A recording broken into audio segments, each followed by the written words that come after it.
Good morning, everybody. Good morning, sir. Yeah, very good morning. Friends, yesterday we started with the first chapter, investment accounting. And along with investment accounting, what we are discussing is guidelines of AS 13 also, right? So, क्या था investment का definition? ना notes में नहीं देखने का.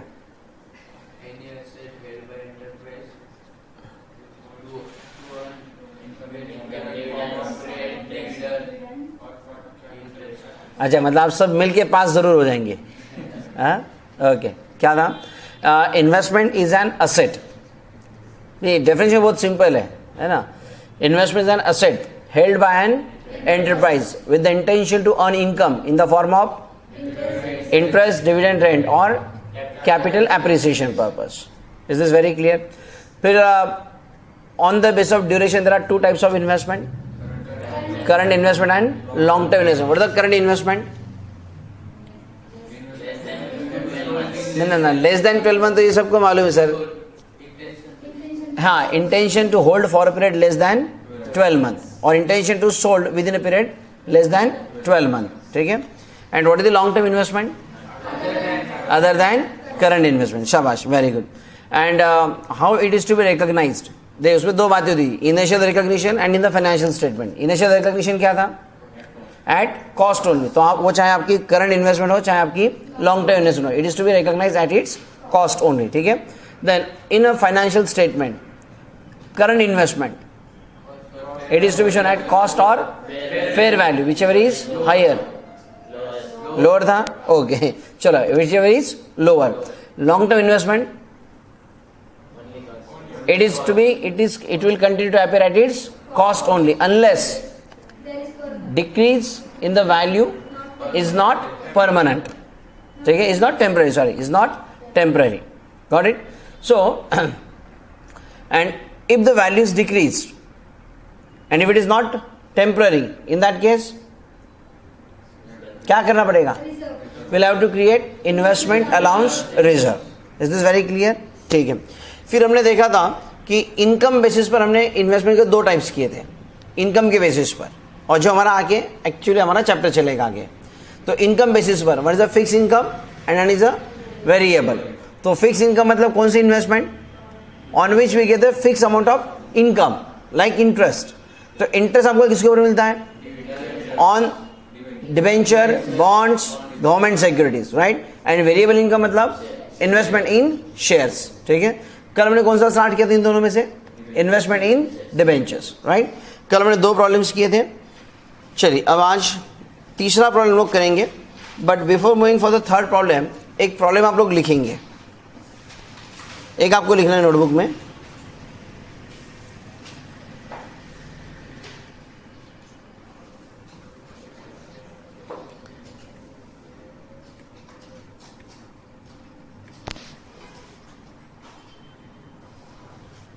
Write down.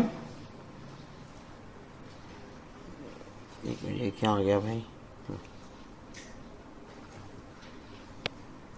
Write down. अब इसको क्वेश्चन नंबर ए करा दीजिएगा. Write down.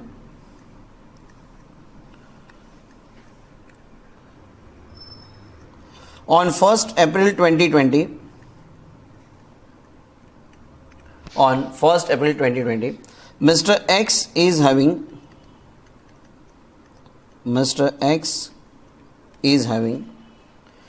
2000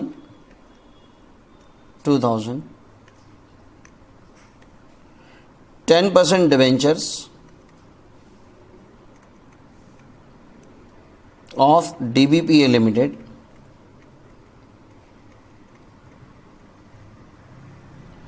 purchase at cost rupees 1,98,000.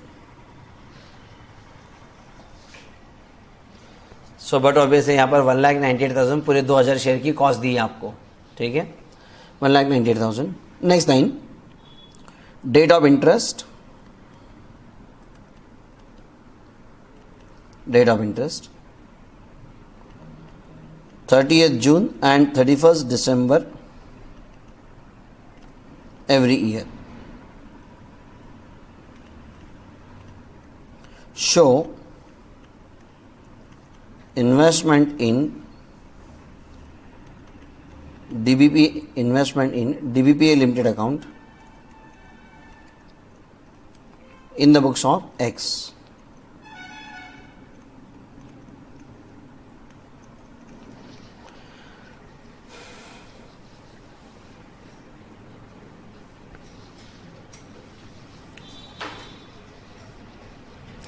मुझे बताइए यहाँ पर अकाउंटिंग ईयर एंड क्या आएगा in this problem? It will B 31 मार्च 21। कहाँ से पता चला आपको? प्रॉब्लम में कहाँ दिया accounting year ends on 31 March every year? ऐसा तो दिया नहीं है।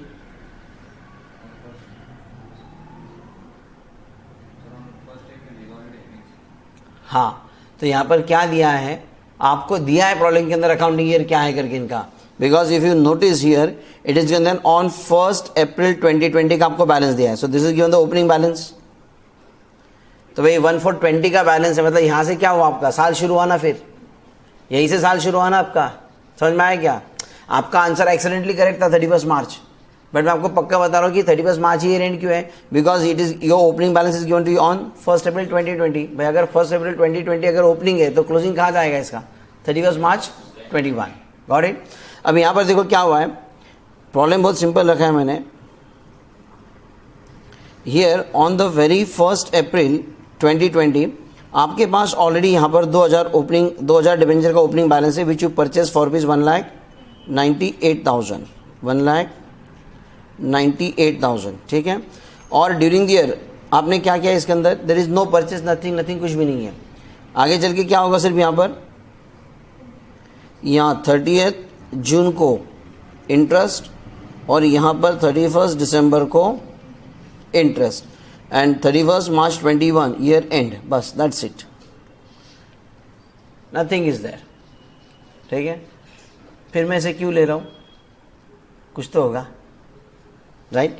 चलिए, सो बनाइए account.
Debt particulars, nominal value, interest, cost. Debt particulars, nominal value, interest, cost. DRCR.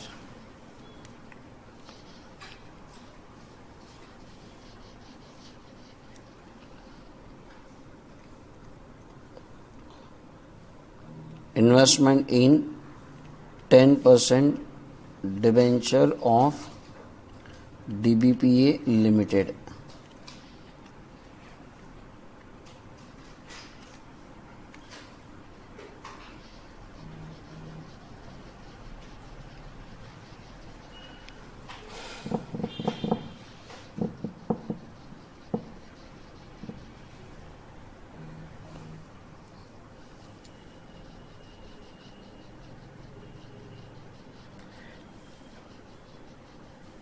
Kabir कितना लंबा अकाउंट खींच दिया? 4-5 लाइन सफिशिएंट थी। चलो ठीक है। सो वेरी फर्स्ट ऑन 1,420 आपके पास ओपनिंग बैलेंस है, सो डायरेक्टली आपके अकाउंट में आ जाएगा 1,420 टू बैलेंस ब्रॉट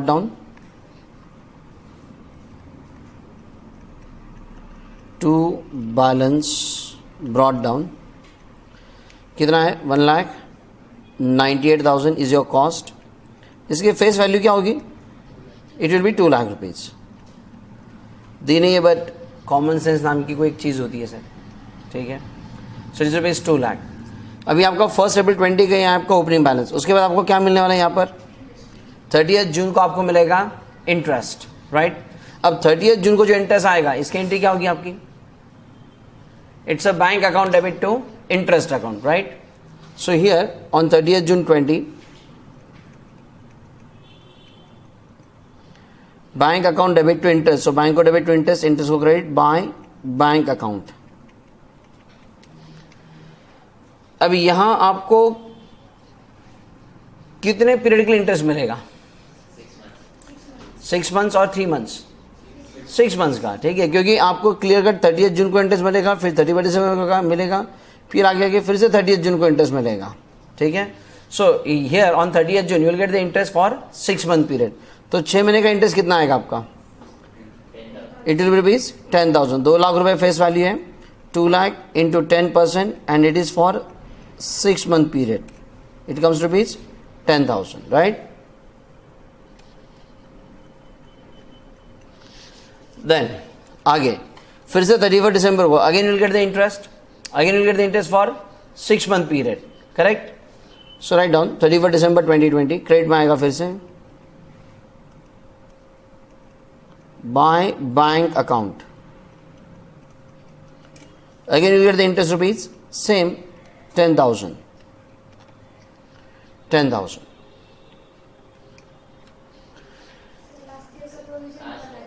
आएगा ना अपन, ठीक है। मुझे लास्ट ईयर का प्रोविजन है वही तो सबसे इंपॉर्टेंट है, लेकिन मैं पहले करंट ईयर के प्रोविजन से जाके फिर मैं वहां पर आने वाला हूँ, ठीक है। मुझे वही तो पॉइंट डिस्कस करना है यहाँ पर। नाउ हियर ऑन 31 मार्च 21 अभी यहाँ पर हमें कुछ इंटरेस्ट मिलेगा क्या? मिलेगा क्या? नहीं।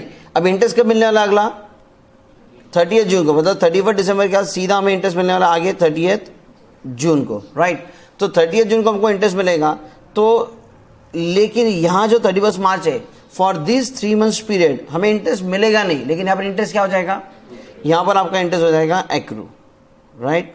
सो हियर एक्रूड इंटरेस्ट कितना आएगा? 3 महीने का इंटरेस्ट 5,000 रुपीज एक्रूड इंटरेस्ट। इसकी एंट्री करेंगे हम लोग यहाँ पर।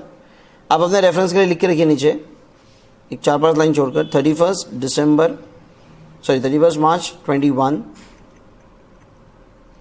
31 मार्च 21 एंट्री हो जाएगी आपकी accrued interest account debit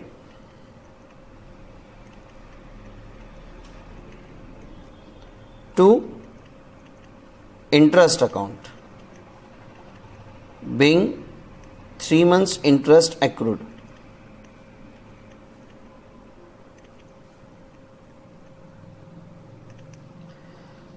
So that amounts to rupees 5,000. 2 lakh पर 10% से 3 months का interest, that comes to rupees 5,000. So accrued interest account debit to interest. So interest को credit by accrued interest.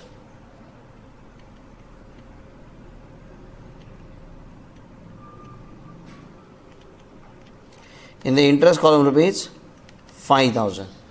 अब यहाँ पर सबसे इंपॉर्टेंट बात क्या है कि देखिए जैसे यहाँ 31 मार्च को आपका इंटरेस्ट एक्रू हुआ, ठीक है। अच्छा मुझे एक बात बताइए, अगर simply can you take a judgement here, अगर मैं इंटरेस्ट का कॉलम क्लोज कर दूं यहाँ पर, क्योंकि अकाउंटिंग तुम्हारा पूरा कंप्लीट हो गया, shall I transfer the entire 25,000 to P&L? अब देखिए इंटरेस्ट हमारा कितना है यहाँ पर 25,000, राइट। क्या ये 25,000 हम लोग प्रॉफिट एंड लॉस को ट्रांसफर कर सकते हैं क्या? Ultimately we are going to close the interest column ना।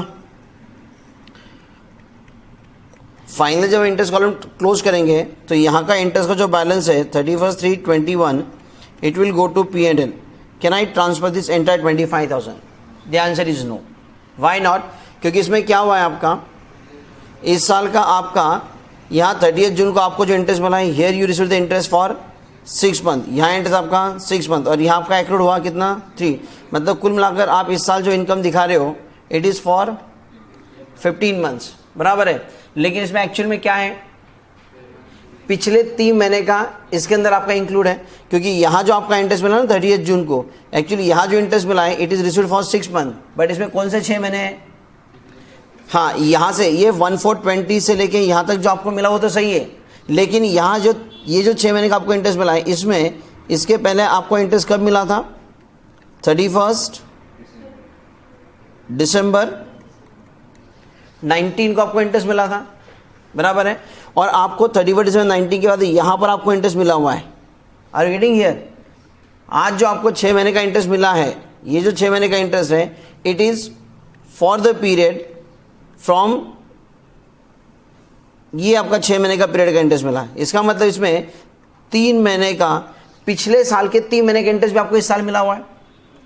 सो डेफिनेटली ये 3 महीने का इंटरेस्ट, ये 3 महीने का इंटरेस्ट, यहाँ तक का इंटरेस्ट जो आपको पीरियड दिया नहीं है उसको देखो आप पहले, ये जो 3 महीने का इंटरेस्ट ये पिछले साल ही क्या था आपका, ये पिछले साल ही एक्रूड था, तो ये पिछले साल का जो इंटरेस्ट मिला था उसकी एंट्री आपने लास्ट ईयर की थी एक्रूड इंटरेस्ट की, तो पिछले साल भी आपने एक एंट्री पास की थी। देखो जैसे यहाँ पर आपने आज आप एंट्री कर रहे हैं यहाँ पर 31 मार्च 21, उसी तरह से आपने लास्ट ईयर 31 मार्च 20 को आपने एक एंट्री पास की होगी लास्ट ईयर।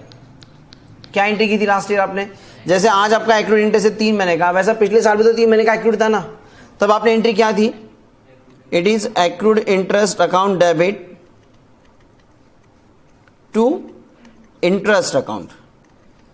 अरे समझ में आ रहा है कि आपको, हाँ या ना, हाँ, ये लास्ट ईयर आपने इसी तरह से एंट्री की थी, बराबर है। अब ये जो एक्रूड इंटरेस्ट जो लास्ट ईयर किया था आपने 31/3/20, इंक्लूडिंग दैट 5,000, ये 3 महीने का इंटरेस्ट आपका कितना था 5,000, इंक्लूडिंग दिस 5,000 अगेन ये 3 महीने का 5,000, ऐसा आपको यहां पर आपको मिला कितना 10,000, एम आई करेक्ट। तो ये जो 3 महीने का है जो आपको मिला है, एक्चुअली जो 10,000 मिला it is inclusive of previous years 5,000। Is this very clear. तो सबसे पहले आपको क्या करना पड़ेगा, अब अकाउंटिंग हिसाब से तो सर हमको इंटरेस्ट तो आया 10,000 रुपए, ठीक है, एंट्री हमने की 10,000 की, but it is inclusive of previous 3 months accrued interest. तो सबसे पहले एडजस्टमेंट में आपको एक काम करना पड़ता है, ये जो आपकी लास्ट ईयर जो आपकी एडजस्टमेंट एंट्री थी ना, इस एंट्री को आपको इस फाइनेंशियल ईयर में on the very first day 1/4/20 को इस एंट्री को करना पड़ता है रिवर्स। ध्यान रखना, आप जब भी कोई भी एडजस्टमेंट एंट्री करते हो, ठीक है, फाइनल अकाउंट बनाते वक्त when we pass the entry ना फॉर प्रीपेड आउटस्टैंडिंग, ये सारी हमारी एडजस्टमेंट एंट्री जो होती है, जो कि हम लोग 31 मार्च को पास करते हैं, these entries required to be reverse on the very first day. तो मुझे क्या करना पड़ेगा, ये जो एंट्री मैं ऑलरेडी 31 मार्च 20 को पास कर चुका हूं, this entry I require to reverse on the very first day, that is on 1/4/20। So यहाँ पर 1/4/20 को साल के शुरुआत में मुझे एक एंट्री पास करनी पड़ेगी, जो कि मैंने लास्ट ईयर रिवर्स की थी, सॉरी जो मैंने लास्ट ईयर पास की थी एक्रूड इंटरेस्ट टू इंटरेस्ट। इस बार क्या करना पड़ेगा मुझको, interest account debit to accrued interest account, interest account debit to accrued interest account rupees 5,000। Are getting the point here. और ये जो एंट्री सर ये कब होगी मेरी 1/4/20। सो 1/4/20 को मतलब इस फाइनेंशियल ईयर में ये एंट्री मैंने पास की है, तो सर एंट्री क्या हो गई, interest account debit to accrued interest. So interest उसको डेबिट करना पड़ेगा यहाँ पर on 1/4/20 to accrued interest rupees 5,000। Got it, समझ में आ गया। हाँ, अब देखो आपका इंटरेस्ट लिख दीजिए आप पहले, फिर आगे डिस्कस करते हैं। आदित्य कुछ कंफ्यूजन है नहीं ना? हाँ, मैंने आपको पहले कहा था यहाँ पर जगह रखिए करके 4-5 लाइन। ये पहले आप एंट्री लिख दीजिए यहाँ पर 1/4/20 की, 1/4/20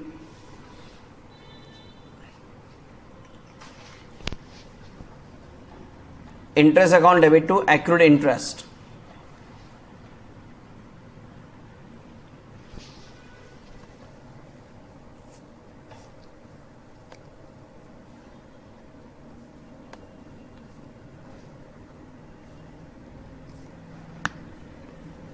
ये जो एंट्री आपने पास की 1420 को, एक्चुअली 31 मार्च 20 को पिछले साल जो आपने एंट्री पास की था ना, accrued interest account debit to interest, उसको आपने क्या किया, रिवर्स करना पड़ेगा इस साल। रिवर्स क्यों करना पड़ेगा?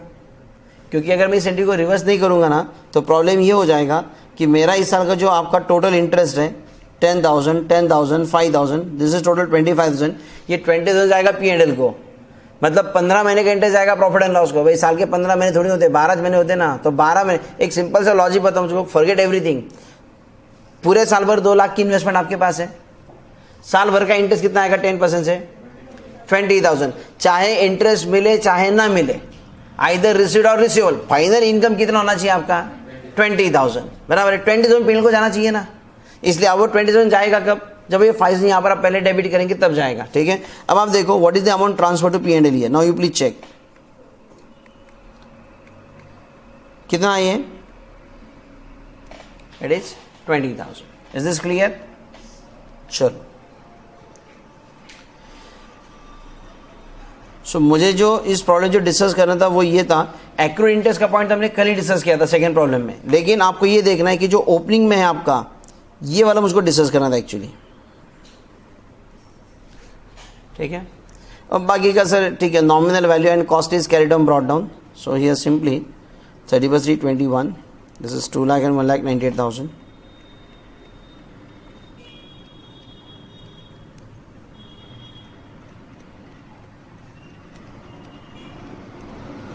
so 31/3/21 by balance carried down 2 lakh and 1,98,000, so 1421 to balance brought down 1,98,000 and 2 lakh and 1,98,000.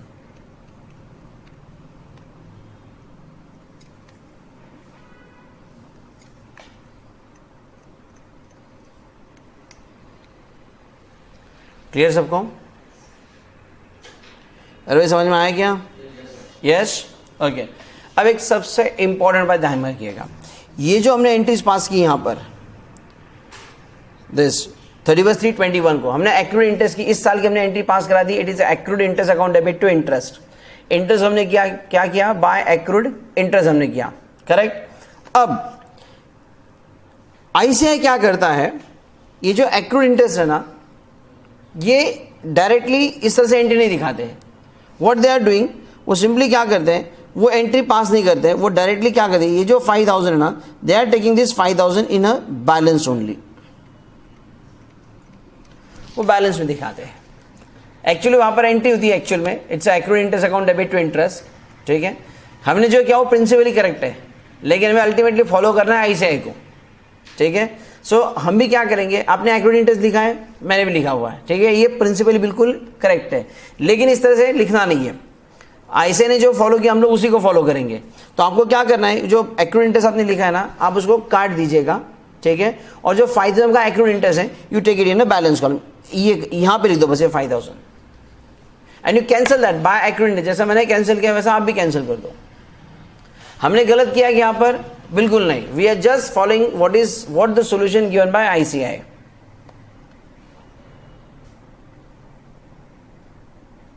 Got it? इसका मतलब ये हुआ कि ये जो ओपनिंग में आपका जो 2 एक्रूड इंटरेस्ट हमने लिखा है, ये एंट्री हमारी गलत है क्या? बिल्कुल नहीं, प्रिंसिपल ये बिल्कुल करेक्ट है, बट ICAI अपने सॉल्यूशन में 2 एक्रूड इंटरेस्ट नहीं दिखाती। वो क्या करते हैं, ये जो 5,000 है वो इसको यहां पर बैलेंस में ले लेते हैं 5,000, so please take it in balance. तो यहां से आगे हम लोग डेबिट क्रेडिट में एक्रूड इंटरेस्ट नहीं लिखेंगे, वो जो भी एक्रूड इंटरेस्ट होगा it will be in your balance column में आ जाएगा। Got it? सिमिलरली अब जब आप ये ब्रॉट डाउन किया यहां पर, ब्रॉट डाउन जब किया यहां पर, so to balance brought down this is 2 lakh 1,98,000, तो यहां पर भी तो 5,000 आएगा ना आपका नेक्स्ट ईयर में। अरे भाई जैसे इस साल आया ना आपको ओपनिंग, वैसे अगले साल ओपनिंग में तो ये भी तो आएगा ना 5,000 एक्रूड इंटरेस्ट अगले साल के लिए। समझ में आ गया सबको? सो एक्रूड इंटरेस्ट होने के बावजूद भी हम इसकी एंट्री नहीं लिख रहे हैं, इसको हम डायरेक्टली कहां लिख रहे हैं, बैलेंस कॉलम में। क्लियर सबको? चलो, now with this come to problem number 3।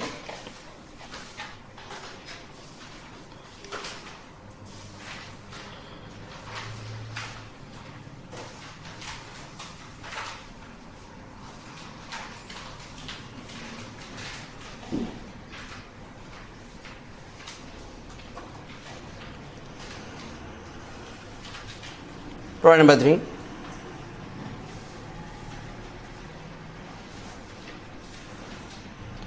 On 1st April 2020, Mr. A is having 1,012% debentures of DBPA Limited purchase for rupees 99 each. On 1st April, Mr. A is having, मतलब ये क्या है आपका opening balance. During year, Mr. A purchased debentures as follows. On 1st July, 800 debentures at 101. On 1st January, 800 debentures at rupees 99. Date of interest 30th June and 31st December. Prepare investment in 9% debenture account. Investment in 12% करो यहाँ पर 12% debenture account as it will appear in the books of Mr. A. Accounting year ends on 31st March every year. Got it? चलो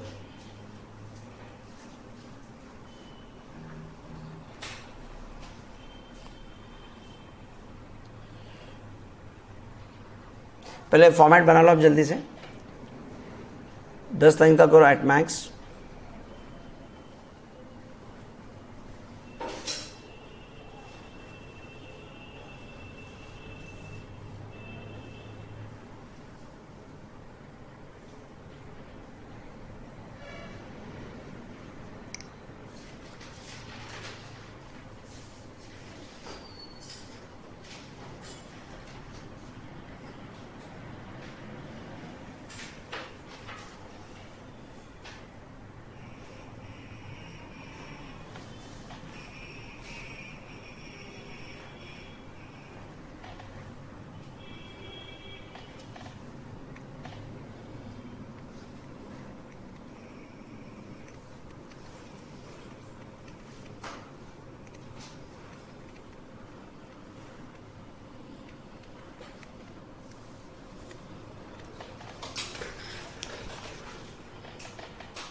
now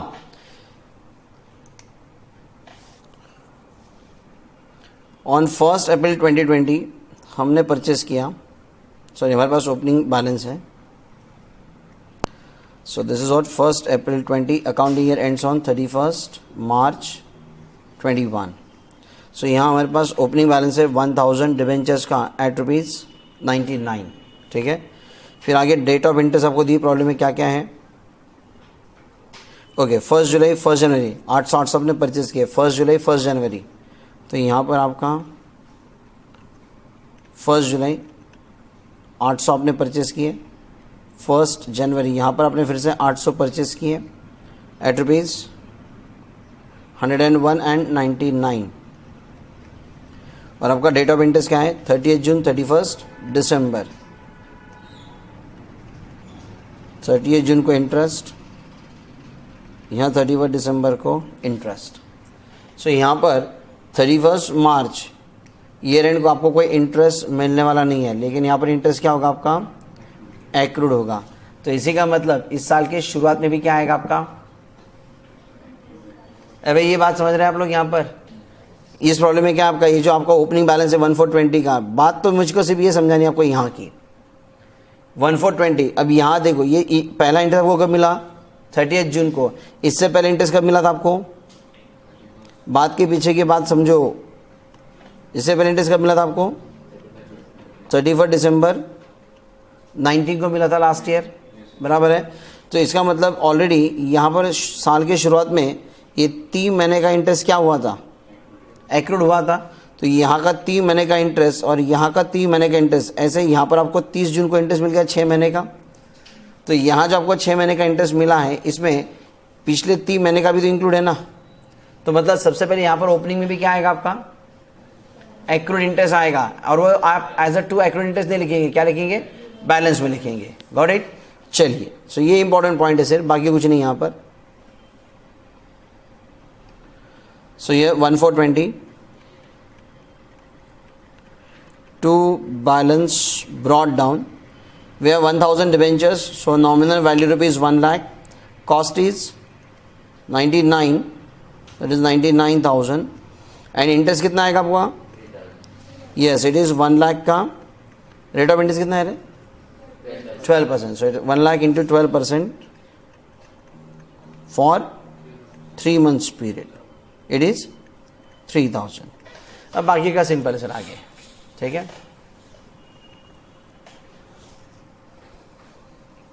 so next purchase is 1 जुलाई, लेकिन उससे पहले आएगा आपका 30 जून का इंटरेस्ट. सो क्रेडिट में 30 जून बाय बैंक.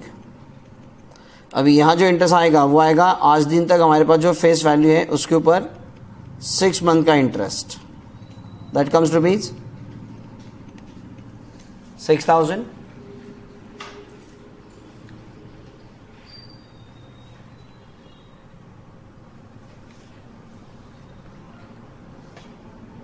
देन फिर आगे हमने 1 जुलाई को फिर से 800 डिबेंचर्स हमने परचेस किए.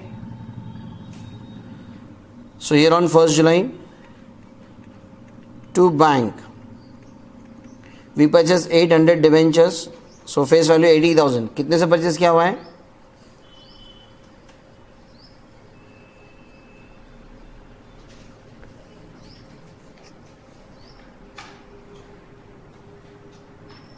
कितना है परचेस कॉस्ट?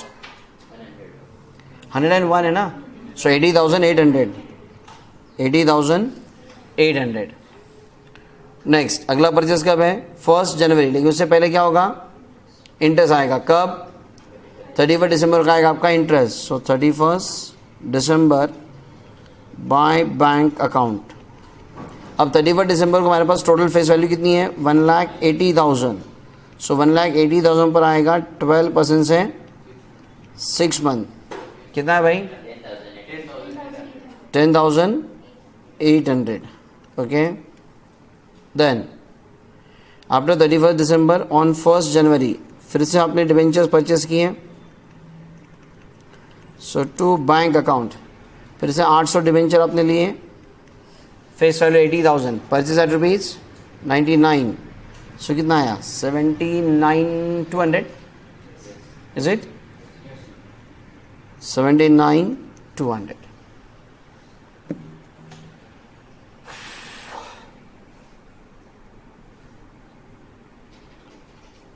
सो ये ओपनिंग आ गया, परचेस आ गया, सेल आ गया, ये 30 जून का इंटरेस्ट आ गया, 31 दिसंबर का आ गया. नाउ 31 मार्च यहाँ क्या होगा? आपका इंटरेस्ट एक्रूड होगा.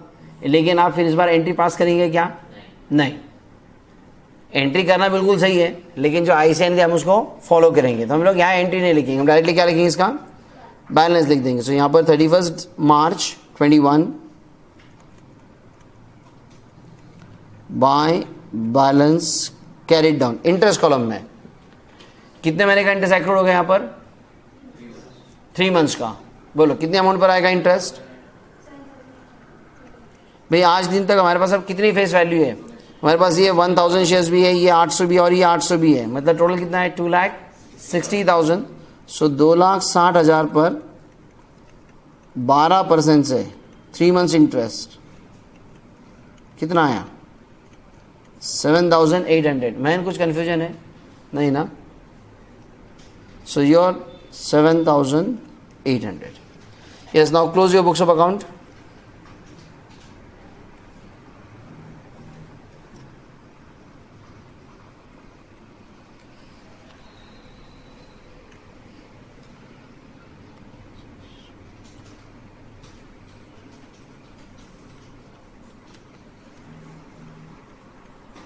सो इंटरेस्ट का balance 31 March will transfer to profit and loss account.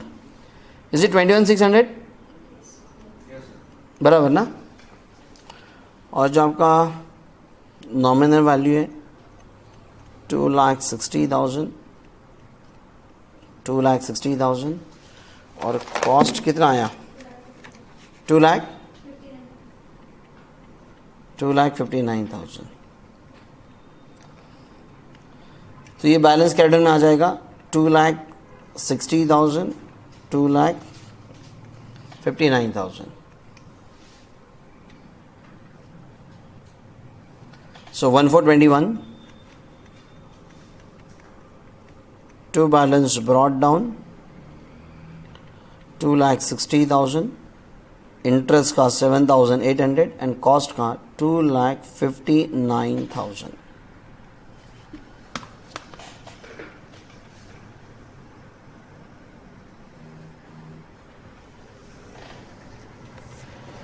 Clear सबको? समझ में आ गया? ओके. सो मेरे लिए इस प्रॉब्लम में सबसे इंपॉर्टेंट था सर ये आपका ओपनिंग का एक्रूड इंटरेस्ट, जो कि आपको बैलेंस में लिखना, ध्यान रखना, ठीक है. एंड क्लोजिंग में फिर से जो आएगा आपका accrued interest, it is to be taken in your balance. Clear? चलिए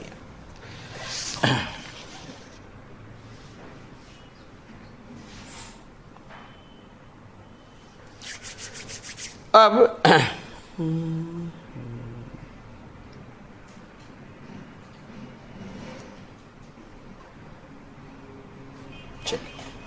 अब कोई दूसरी बात करते हैं सर, ठीक है. एक सिंपल सा सवाल मैं आपसे ये पूछ रहा हूं. मान लीजिए मेरे पास एक लैंड है, ठीक है, और वो लैंड मैं आपको बेच रहा हूं. Let's say this is the land.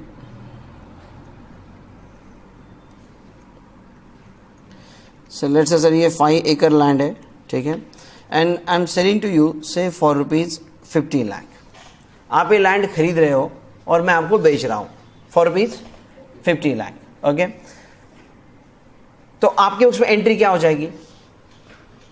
You are purchasing the land and you are paying me ₹50 lakh. Simple, एकदम सिंपल हो. तुम टेंशन मत लो रे, मैंने पूछा मतलब कुछ तो अजीब गरीब रहेगा, ऐसा कुछ नहीं होता. बहुत सिंपल सिंपल चीजें होती है, ठीक है. एंट्री क्या करेंगे आप? Yes, very great. Land account debit to bank account. Land account debit to bank account. कितना 50 लाख. वाई 50 लाख? अरे वाई 50 लाख? अरे सर आपने दिए मुझको 50 लाख रुपए, इसलिए 50 लाख रुपए बराबर है. अरे समझ में आया क्या? अच्छा, अब मुझे एक बात बताओ. समझो ये जो लैंड है सर, एग्री लैंड है, ठीक है, और बेचते समय क्या हुआ? बेचते समय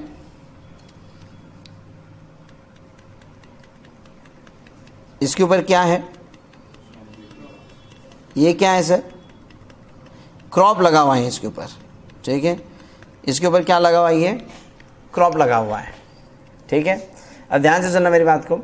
अब जिस वक्त सब मुझे पैसे की ज़रूरत थी करके मैं लैंड आपको बेच रहा हूँ, ठीक है. अब इसके ऊपर जो स्टैंडिंग क्रॉप लगा हुआ है, मान लीजिए इस क्रॉप का जो पीरियड है इट इज़ 5 मंथ्स है. कितना है? 5 महीने. अब इसको लगा के ऑलरेडी 3 महीना हो चुका है, ठीक है. तो अभी इसमें एक हो सकता है कि मैं लैंड आपको जब बेचूं तो ये पूरा क्रॉप वहां से हटा दूं, निकाल के आपको दे दूं, लेकिन निकाल के फायदा तो कुछ है नहीं, है ना. तो मैंने क्या किया, मैंने ये क्रॉप के साथ में लैंड आपको दे दी, क्रॉप के साथ में दे दी सर, ठीक है. आपने मुझे कितने रुपए दिए? 50 लाख रुपए. आपने मुझको दिए कितने? 50 लाख रुपए. और इसके साथ में आपको मैंने क्या दिया? आपको लैंड दे दिया with standing crop. Now please tell me, मान लीजिए सर ये जो स्टैंडिंग क्रॉप है ये ऑलरेडी कितने महीने का था? 3 महीने का. इसको टोटल पीरियड कितने लगने वाला है? 5. अब 2 महीने के बाद ये फसल पूरी हो जाएगी, फिर आप इसको खुद निकालेंगे. And let's say you sold this crop say for ₹2 lakh. कितने बेचा आपने इसको? 2 लाख में बेचा. Tell me what is the cost of land for you? What is the cost of land for you? Tell me what is the cost of land for you? Sir ये सवाल है simple एकदम. तुम बहुत ज्यादा कॉम्प्लिकेट सोचेंगे तो मुश्किल में आ जाएंगे. फिर एकदम सिंपल से सहज भाव से आपके मन में जो आते हो आप आंसर दीजिएगा. इज इट 50 लाख और 48 लाख? सोच के बताइए सर आप. शिवप्रभा कितना? 50 लाख. Yes, Nehal. Why 48? अरे भाई साहब इस केस में आपकी कॉस्ट क्या होगी? आपने मुझको दिया क्या? 50 लाख रुपए दिए, लेकिन आपने उसके बदले में क्या लिया मुझसे? ये मैंने, ये लैंड तो आपने ले ली, ठीक है, लेकिन साथ साथ में आपको एक बेनिफिट भी तो लगा हुआ मिला ना, क्या? ये क्रॉप मिल गया आपको, तो ये फायदा नहीं हुआ कि आपका साथ साथ में। तो बाद में जो 2 लाख रुपए आ गए आपको, 2 लाख रुपए जो आपको आ गए, तो आपके लिए एक्चुअल कॉस्ट क्या हो गई फिर? इट इज 48 लाख ओनली, क्योंकि 50 लाख की तो आपने लैंड के लिए दिए थे, लेकिन उस लैंड के साथ साथ में एक बेनिफिट भी आपको चला है ना आगे। तो ये 2 लाख रुपए आप मुझको थोड़ी ला के देने वाले बाद में, मैं थोड़ी ना आपसे ये कहने वाला नहीं नहीं नहीं नहीं, वो क्रॉप तो मैंने लगाया था, 3 महीने तो मैंने उसको संभाला, ठीक है, सब तो काम मैंने किया था। अब भाई लैंड आपको दे दी तो क्रॉप भी आपका हो गया, तो जो क्रॉप के पैसे मिलेंगे वो तो आपके हो गए ना। लेकिन जब मैंने लैंड देते समय वो क्रॉप वहां पर था, इसलिए ये जो 2 लाख रुपए आपको मिले, ultimately it is going to reduce the cost of land for you. तो आपके लिए क्रॉप की, आपके लिए एक्चुअल लैंड की कॉस्ट क्या हो गई फिर? It is not 50 lakh, it is rupees 48 lakh. Is this very clear? और अगर समझो मैं आपसे ये कह दूं, ठीक है, कि देखो भाई मैं आपको लैंड दे रहा हूं कितने में? 50 लाख में। अभी दूसरी बात कर रहा हूं, मैं ये लैंड दे रहा हूं आपको 50 लाख में, ठीक है, लेकिन इसके ऊपर आप भी देख रहे हैं, मैं भी देख रहा हूँ, लैंड देखिए सामने सर, इसके ऊपर कितने हरी भरी फसल लगी हुई है, 3 महीना ऑलरेडी हो चुका है, मैंने इसको लगाया हुआ है, ठीक है, ये बाद में बिकने वाली है कितने में? 2 लाख रुपए में जाएगी। इसलिए मैं आपसे ये कहता हूँ कि लैंड के तो 50 लाख रुपए ठीक है, it's okay, but what about this crop? अगर मैं आपसे ये कहूँ, क्योंकि जब मैं लैंड आपको दूंगा तो उसका पूरा प्रॉपर्टी आपके नाम पे ट्रांसफर हो जाएगा, you will become the owner of that land, and land के साथ में जो आएगा उसके भी आप ही ओनर हो जाएंगे उसके। अगर मैं आपसे ये कहूँ कि लैंड के लिए 50 लाख रुपए, लेकिन आपको मुझे 2 लाख रुपए और एक्स्ट्रा देने पड़ेंगे, ये आप मुझको एक्स्ट्रा देंगे, किसके लिए देंगे आप? क्रॉप के लिए आप मुझको 2 लाख रुपए देंगे। So in total how much you will pay me? 52 lakh. Kabir समझ रहे मेरी बात को? 50 लाख रुपए लैंड के लिए ले रहा हूं और 2 लाख रुपए आपसे किस चीज के लिए ले रहा हूं? क्रॉप के लिए। आप 2 लाख रुपए मुझको क्यों देने को एग्री हो जाएंगे? हाँ, क्योंकि वो क्रॉप आपको मिलने वाला है, बाद में आप उसको बेच के आप वो 2 लाख रुपए आपके वहां से वापस आ जाएंगे आपको। Got it? So as on today how much you are paying to me? अरे बोलिए भाई साहब, कितना? 52 लाख हम उसको पेड करेंगे। नाउ प्लीज टेल मी, अगर आप मुझे 52 लाख पेड करेंगे तो इस केस में आपके लिए लैंड की कॉस्ट क्या होगी? It is 50 lakh. Very good, it is rupees 50 lakh. मतलब बात को समझे मैं क्या कह रहा हूं आपसे। अगर मैं सिर्फ 50 लाख आपसे लेता हूं, कितना? ओनली 50 लाख। 2 चीजें आपसे, एक में कितना ले रहा हूं? 50 लाख, और एक में कितना ले रहा हूं? 52 लाख ले रहा हूं मैं आपसे, बराबर है। अब जब ये पहला 50 लाख ले रहा हूं तो इसके अंदर मैं आपको क्या दे रहा हूं? भाई दोनों में मैं क्या दे रहा हूं आपको? लैंड भी दे रहा हूं और उसके ऊपर का क्रॉप भी दे रहा हूं, बराबर है। अब आपके लिए सर, अगर मैं फर्स्ट केस वाला फिर से रिपीट कर रहा हूं, यहां पर 50 लाख रुपए आपने मुझको दिए, मैंने आपको लैंड भी दिया, क्रॉप भी दिया, मतलब सब कुछ दे दिया ना मैंने उसके अंदर आपको। क्रॉप के साथ में मैंने आपसे टोटल कितने रुपए लिए? यहां पर 50 लाख रुपए लिए। इस फर्स्ट सिचुएशन में आपके लिए लैंड की कॉस्ट कितनी है? अरे बोलो बोलो बोलो। 48 लाख, राइट। सो भले आप उसको 50 लाख रुपए दे रहे हैं, लेकिन एक्चुअली उसके अंदर आपको क्रॉप भी मिल गया कितने का? 2 लाख रुपए का। तो आपके लिए लैंड की कॉस्ट कितनी हो गई? 48 लाख। इन द सेकेंड केस, यहां जो 52 लाख दे रहे हैं आप मुझको, इसके अंदर आप क्या दे रहे हो? For land and crop. यहां पर मैं 52 लाख ले रहा हूं, मतलब मैं आपसे क्या कर रहा हूं? हाँ, क्या कर रहा हूं मैं आपसे? क्रॉप के बेस में आपसे एक्स्ट्रा ले रहा हूं यहां पर। तो यहां पर आप मुझे क्रॉप के दे रहे सर 2 लाख रुपए, और लैंड की कितने दे रहे हो? 50 lakh. Is this very clear? Now try to understand. ये जो है सर, ये जो है पहला वाला जो केस है, it is cumulative of crop में आपको दे रहा हूं कितने में? 50 लाख में। सब कुछ आपका, लैंड भी आपका, क्रॉप भी आपका। I am giving cumulative rupees 50 lakh rupees. Are you getting here? And in the second case how much I am taking? 52 lakh. लेकिन इसमें मैं 2 लाख रुपए क्या कर रहा हूं? एक्स्ट्रा ले रहा हूं। मतलब मैं आपके पास से क्रॉप के एक्सक्लूसिवली अलग से पैसे ले रहा हूं। So this is called as exclusive. ठीक है, प्यार से हम इसको कहते हैं cum and ex. Alright, now try to understand. Simple सी बात है, 50 लाख आपने पहले दिए, और ये क्या है? क्यूमुलेटिव ऑफ क्रॉप है, बराबर है। सेकेंड केस में आपने 52 लाख दिए, ये क्या है आपका? Exclusive of crop. मतलब क्रॉप के लिए आपने यहां पर एक्स्ट्रा दिए। तो कॉस्ट निकालते वक्त when ever you purchase the land cumulative, crop के पैसे क्या करो, कम करो। क्यूमुलेटिव के केस में कम करो, और एक्सक्लूसिव के केस में ये आपके क्या है सर, ये आपके एक्स्ट्रा है। भाई इसका कुछ ना कुछ तो कनेक्शन हमारे डिबेंचर के साथ में होगा, ऐसे तो मैं खेती नहीं कर रहा हूँ क्लास के अंदर। नाउ ट्राई टू अंडरस्टैंड भाई, ये जो इस चीज को आपको समझ में आ गया। तुम इतना ध्यान रखो, प्रॉब्लम ये यहां से आगे चल रहा सब कुछ cumulative and exclusive, come and x चलेगा। आप एक ध्यान रखो, कम रहा तो कम करने का, एक्स रहा तो एक्स्ट्रा ऐड करने का, कम रहा क्यूमुलेटिव रहा तो कम करने का, एक्स रहा तो एक्स्ट्रा ऐड करने का। ठीक है, अब बात को ठीक से समझो, ये सब कुछ क्यों बता रहा हूं मैं आपको। अब देखिए, लेट्स से ये आपका फाइनेंशियल ईयर है 1420 and 31 March 21, accounting ends here. Now let's say यहां पर मेरे पास डिबेंचर्स है, लिसन केयरफुली, मेरे पास डिबेंचर्स है। As on today I am having 1000 debentures of ₹100 each. ठीक है, और ये रेट ऑफ इंटरेस्ट का 12%। मेरे पास 12% डिबेंचर्स है। और यहां पर डेट ऑफ इंटरेस्ट जो है कंपनी की, डेट ऑफ इंटरेस्ट से इट इज 31 मार्च एंड 30 सितंबर। क्या डेट ऑफ इंटरेस्ट है? 31 मार्च एंड 30 सितंबर। इसका मतलब इंटरेस्ट कब मिलेगा? यहां पर एक बार इंटरेस्ट दिया जाएगा साल में 30 सितंबर को, और यहां पर इंटरेस्ट मिलेगा 31 मार्च को। क्लियर?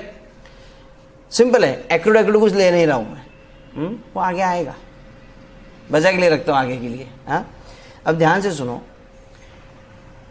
मेरे पास 1000 डिबेंचर्स है सर, उसका फेस वैल्यू 100 है। नाउ टेल मी, अब यहां पर समझो, मैं ये डिबेंचर आपको बेच रहा हूं, मैं आपको बेच रहा हूं। कब बेच रहा हूं सर? मैं आपको यहां बेच रहा हूं ऑन 1 जुलाई को, यहां बेचते सर 1 अगस्त को ये डिबेंचर्स मैं आपको बेच रहा हूं। लिसन केयरफुली, ये 1000 डिबेंचर्स मैं आपको बेच रहा हूं एट ₹99। कितने बेच रहा हूं आपको? 99। सो आप उसको टोटल कितने पैसे दे रहे हैं यहां पर? You are giving me 99,000। Now tell me sir, अब ध्यान से सुनिएगा बात को। 1 अगस्त, अब ये डिबेंचर आपने लिया, बराबर है। 30 सितंबर को इंटरेस्ट किसे मिलेगा, आपको कि मुझको? हाँ सर, जिसके पास डिबेंचर है उसको इंटरेस्ट मिलेगा, बराबर है। तो जिसकी लाठी उसकी भैंस, है ना। तो इस बार भैंस आपकी, क्योंकि 30 सितंबर को डिबेंचर आपके पास है। 30 सितंबर को डिबेंचर आपके पास है, तो प्लीज टेल मी 30 सितंबर को आपको इंटरेस्ट कितना मिलेगा? कितना मिलेगा? 6 मंथ का। गायत्री कितना मिलेगा? 6 मंथ का। Kabir 6 month. Why 6 month sir? मुझे एक बात बताओ, एक मिनट बताओ, तुमको इंटरेस्ट कितना मिलना चाहिए एक्चुअली? आपने कहां से परचेज किया डिबेंचर? मैंने आपको कब सेल किया सर? यहां पे मैंने आपको सोल्ड किया ना, मतलब आपने परचेज किया। Now you are holding debenture for the month अगस्त एंड सितंबर, तो आपका होल्डिंग पीरियड कितना है? 2 months. Actually I was holder for 4 months period and you are holder for 2 months period. तो 30 सितंबर को देखा जाए सर, देखा जाए तो लॉजिकली देखा जाए तो आपको कितना मिलना चाहिए? 2 महीने का आपको मिलना चाहिए, बराबर है। और 4 महीने का मुझे मिलना चाहिए ना भाई।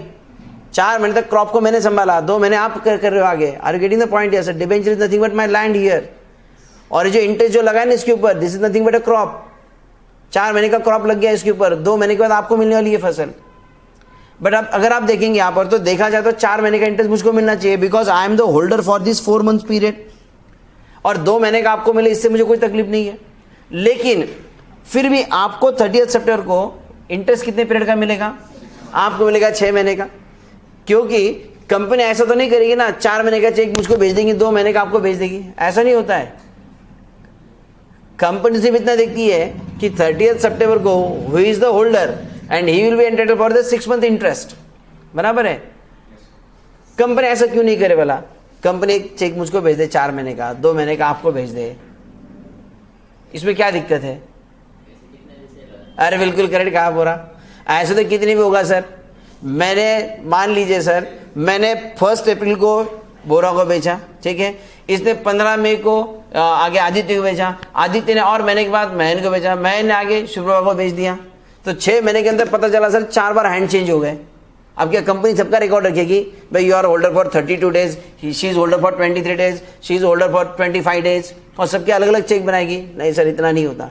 कंपनी कहती है तुम तुम्हारे वार्ड में जाओ उधर, 30 सितंबर 31 मार्च whoever be the holder, he or she will be entitled for 6 month interest. It is very clear, ठीक है। अब बात को समझिए, अब जरा सोचिए यहां पर, अब जब मैं आपको ये डिबेंचर 99 में दे रहा हूं, कब? 1 अगस्त में, तो यहां पर 2 चीजें हो सकती है। क्या हो सकता है? मैं क्या कह सकता हूं आपको, एक काम करो भाई, 99 में दे दिया तुमको, डिबेंचर भी तुम्हारा और ये 4 महीने का इंटरेस्ट भी तुम्हारा। रीड द पॉइंट हियर, ये लैंड भी तुम्हारी और इसके ऊपर लगा हुआ क्रॉप भी तुम्हारा। मुझको कितना दे दो? सिर्फ 99,000। तो एक्चुअली यहां अगर आप देखेंगे तो आपको यहां पर क्या मिला? आपको डिबेंचर भी मिला और आपको क्या मिला? हाँ, कितने महीने का? 4 महीने का आपको इंटरेस्ट मिला। सो एक्चुअली यहां पर आपके लिए sir you are paying me rupees 99,000, right? So अगर मैं इसकी एंट्री पास करूंगा तो you are paying me rupees 99,000, और इसमें आपको क्या मिला? आपने 99,000 किस चीज के लिए दिए? डिबेंचर के लिए भी दिए, लेकिन साथ साथ में आपको क्या मिला? अरे बताइए सर, आपको क्या मिला? 4 महीने का इंटरेस्ट भी मिला ना आपको। इसका मतलब what 99,000 you are paying, you are getting 2 things. One is your debenture, so debenture account debit and debenture interest account debit. Now tell me sir, 99,000 को आप डिवाइड कैसे करेंगे? आप how much is for interest and how much for debenture? हाँ, it is, क्योंकि यहां पर ये जो 4 महीने का जो आपको इंटरेस्ट मिला, यहां तक का interest, you are not the holder, but फिर भी आपको मिल रहा है ना भाई, बराबर है। तो 4 महीने का इंटरेस्ट कितना आएगा? 4,000, क्योंकि इंटरेस्ट आएगा आपका 1,000 ऑन फेस वैल्यू पर।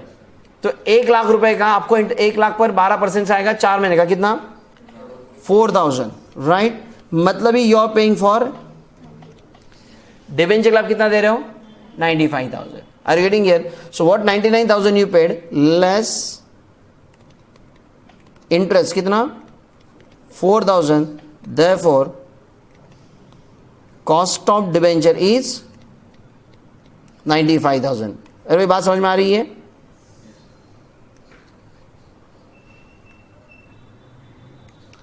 Is this very clear? समझ में आ गया? तो मैंने क्या किया आपको, मैंने कहा भाई एक काम करो, 1 अगस्त है, 99 में ये डिबेंचर मैंने आपको दे दिया विथ एवरीथिंग। विथ एवरीथिंग मतलब ये डिबेंचर भी तुम्हारा, इसके ऊपर का इंटरेस्ट भी, वो तो वैसे भी तुमको मिलने वाला है, बराबर है। अच्छा, ये हो गई फर्स्ट पॉसिबिलिटी। सेकेंड पॉसिबिलिटी क्या हो सकती है? मैं आपसे ये कहूंगा कि भाई साहब ठीक है, I am selling this debenture to you for rupees 99, लेकिन मैं आपसे क्या कहूंगा, भाई देखो 99 में मैं आपको डिबेंचर आज दे रहा हूं, एज ऑन टुडे इज 1 अगस्त, 99 में आपको दे रहा हूं, लेकिन इस डिबेंचर के साथ साथ में ऑलरेडी आपको क्या मिल रहा है? 4 महीने का इंटरेस्ट मिल रहा है। तो मैं आपसे क्या कहूंगा, भाई डिबेंचर के 98 ओके, लेकिन 4 महीने का इंटरेस्ट वो भी आप मुझको क्या करो, आप मुझको उसके पैसे दो, आप मुझे उसके पैसे दो, क्योंकि मुझे कंपनी, तो I am holder for 4 months period, बाद में कंपनी मुझको देने वाली नहीं 4 महीने का इंटरेस्ट, कंपनी आपको 6 महीने का देने वाली है। You are a genuine holder for 2 months, ऐसे क्या करते हो? तो 4 महीने का मुझको मेरा दे दो ना। So here what I am saying, extra मुझको दीजिएगा, एडिशनल मुझको दीजिएगा 4 रुपए, 4 महीने का इंटरेस्ट एक्स्ट्रा दीजिएगा। इसका मतलब ये हुआ, इन दैट केस आप मुझे कितना पेड करेंगे? 99,000 you will pay me for debenture, and how much you will pay me interest? 4,000। इसका मतलब टोटल कितना देंगे आप मुझको? 1,03,000। अब इस केस में सर मैंने आपसे इंटरेस्ट के पैसे क्या लिए, एक्स्ट्रा लिए, ठीक है, और यहां पर इंटरेस्ट क्या लिया था मैंने, 99,000 में क्या था, इंक्लूड था। सो ये कहलाएगा मेरा क्यूमुलेटिव, ये कहलाएगा क्यूमुलेटिव। और ये सेकंड वाला क्या कहलाएगा, इसे कहते हैं एक्सक्लूसिव, बराबर है। तो मुझे बताइए इस सेकंड केस में आपकी एंट्री क्या हो जाएगी। Now you are paying rupees 1,03,000, entry क्या होगी इस केस में आपकी, see you are paying rupees 1,03,000, so it means it is to bank account 1,03,000, बराबर, ये आपने पेड किए। अब यहाँ पर आपने 1,03,000 आपने किस किस के लिए पेड किए, डिवेंचर के लिए और इंटरेस्ट के लिए, मतलब एंट्री हो जाएगी आपकी डिवेंचर अकाउंट डेबिट कितना 99,000 and debenture interest account debit 4,000। Is this very clear. तो सिंपल सी बात है, देखो whenever I am saying, मैं आपको दे रहा हूँ at ₹99 cum interest, and when I am saying at ₹99 ex interest, तो इसका मतलब है सर जब मैं आपको 99 कम इंटरेस्ट की बात कर रहा हूँ, कम इंटरेस्ट की बात कर रहा हूँ, तो अकाउंटिंग करते आपको ध्यान रखना है, कम इंटरेस्ट अगर आपने लिया है तो इंटरेस्ट इसमें से आप कम कर दीजिएगा, ठीक है। और जब मैं आपसे कह रहा हूँ कि एक्स इंटरेस्ट है तो इसका मतलब आप मुझको इंटरेस्ट का पैसा एक्स्ट्रा देंगे। इज दिस वेरी क्लियर, समझ में आ गया। तो आप देखिए अभी ये प्रॉब्लम अब तक क्यों नहीं आया हमारे पास, अब तक हमने 3-4 प्रॉब्लम कर लिए, लेकिन ये समस्या हमारे पास आज पहली बार क्यों आई, अब तक क्यों नहीं हुआ ऐसा, क्योंकि अब तक ये जितने भी प्रॉब्लम हमने किए ना ना ना ना सेल की बात नहीं सर, खरीदा ना हमने, हम परचेज जब भी किए हैं सर हमने, अगर मुझे बताइए अगर मैं आपको यहां सेल करता हूं 1 अक्टूबर को, तो अगर मैं आपको 1 अक्टूबर को 99 में बेचता हूं तो क्या आएगा बताइए, कम इंटरेस्ट की एक्स इंटरेस्ट। अरे ऐसे कैसे नहीं, अब तक तो बड़ा चल रहा था कम इंटरेस्ट एक्स इंटरेस्ट, अब कैसे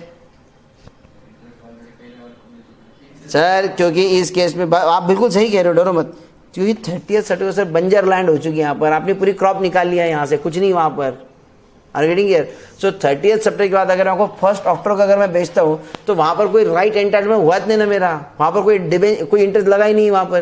तो इसलिए यहाँ अगर मैं 90 में आपको देता हूँ तो this is not come interest, this is not x interest, आप कुछ भी बोल दीजिए इसको, देयर इज नो इंटरेस्ट, ठीक है। और अगर मैं समझा आपको 1 अप्रैल को यहाँ पर दूँ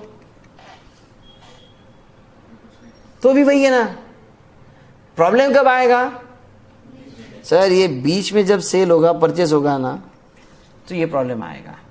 अब तक हमने जितने भी प्रॉब्लम कराए आप उसमें से चेक कर लीजिएगा, हमेशा डेट ऑफ इंटरेस्ट के नेक्स्ट डे हमने परचेस किया हुआ है। इज दिस वेरी क्लियर, समझ में आ गया। So now please write down, give the ring come interest x interest,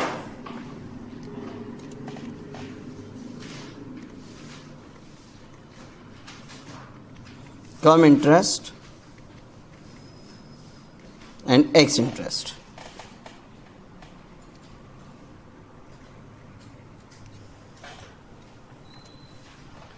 Write down. Question लिख लीजिएगा। Mr. A purchased 1,000 12% debentures, 1,000 12% debenture on 1st August at rupees 99 each. Date of interest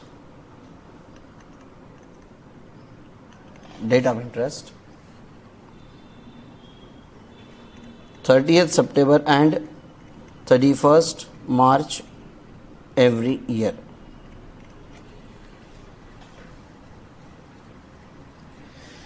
P&J for purchase of debenture, pass necessary journal entry. P&J for purchase of debenture if debentures purchased debentures purchased. Number 1, cum interest, and number 2, ex interest.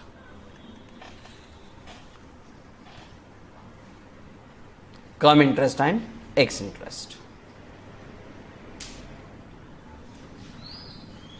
Got it? Now here, 1 minute.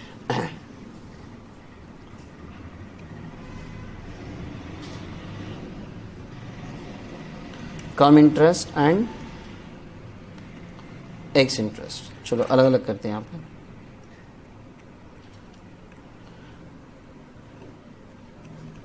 देखिए, कम interest आपने purchase किया, कितने debentures लिए? 1000 eight rupees 99. Cum interest में 1000 into 99, ये क्या है? 99,000. ये क्या है? इसमें सब कुछ आ गया. इट्स अ क्यूमुलेटिव है. इट्स अ क्यूमुलेटिव है, right? So please do not right. Come interest के केस में ध्यान रखना सर, किस तरह से हम लोग लिखेंगे उसको. It is total amount paid, कितना? 1000 इंटू 99, कितना? 99,000. और ये क्या है आपका? कम इंटरेस्ट है, तो इसमें से इंटरेस्ट क्या करने का? कम कर देने का. ठीक है. Less interest, less interest. 1 lakh रुपए फेस वैल्यू पर 12% से कितने महीने का इंटरेस्ट? 31 मार्च के से पहले मिला था ना आपको, तो अप्रैल मई जून जुलाई, 1 अगस्त के लिए आपने, तो इसके अप्रैल मई जून जुलाई 4 महीने का इंटरेस्ट. That is a 4/12. कितना? 4000. सो ये किसके लिए दिया आपने? 4000 रुपये आपने इंटरेस्ट कम कर दिए. देयरफॉर कॉस्ट ऑफ डिबेंचर कितना? 95,000. So write down.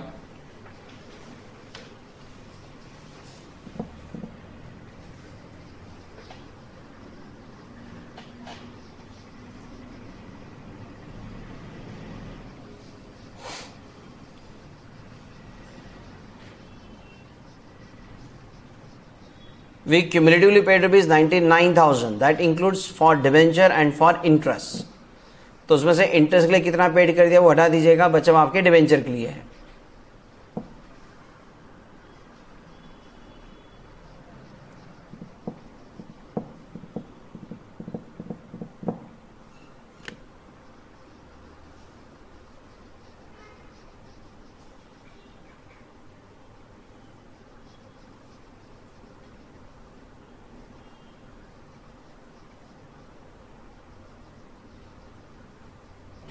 Done it.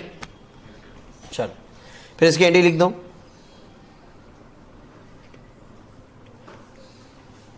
Entry क्या हो जाएगी आपकी?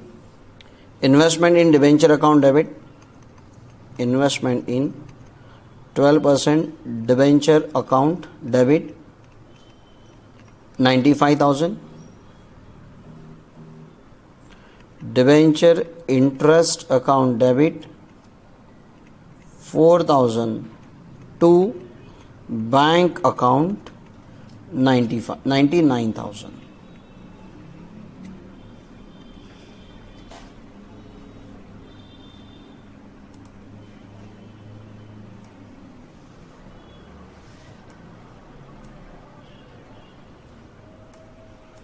Got it? So what the total you paid? 99,000. It is inclusive of interest है, तो उसमें से हमने इंटरेस्ट कम कर दिया, बाकी एक आपका डिबेंचर का आ गया. क्लियर ना सबको? हाँ. अब देखिए सर, अब यही मैंने क्या किया, एक्स इंटरेस्ट अगर लिया है,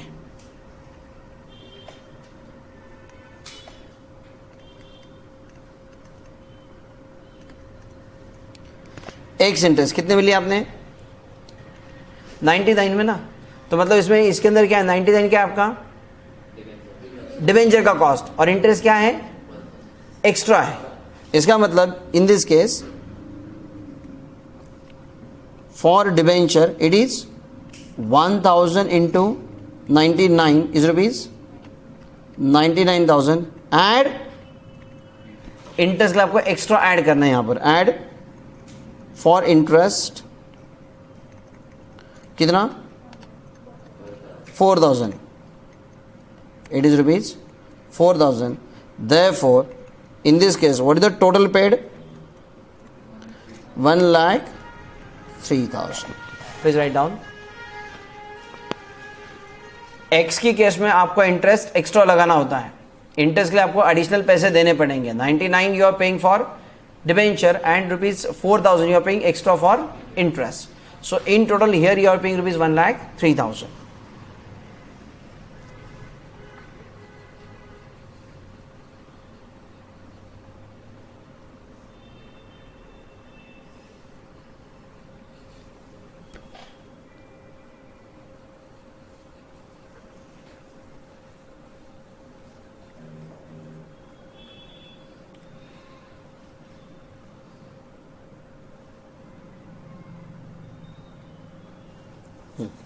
एंट्री लिखेंगे आप नीचे.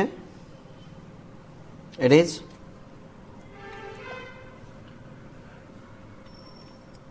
Investment in 12% debenture account debit 99,000. Debenture interest account debit 4,000 to bank account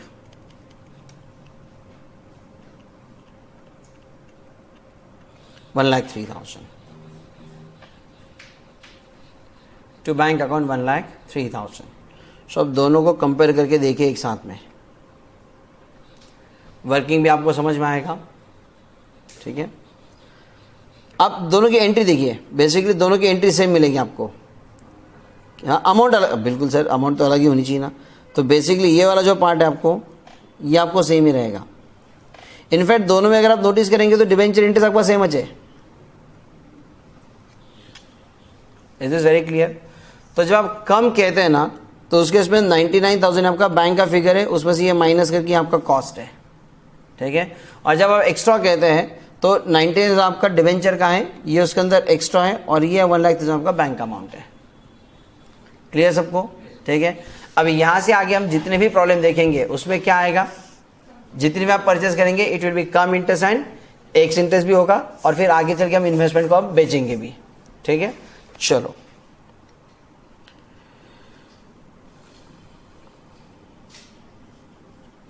so you please come to problem number 4. देखो एग्जाम का आया हुआ प्रॉब्लम ही है.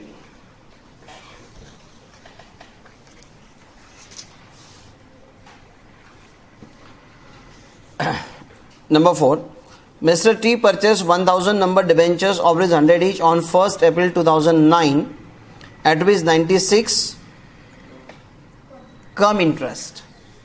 The previous interest date being 31st December 2008. तो इससे पहले इंटरेस्ट कब मिला था?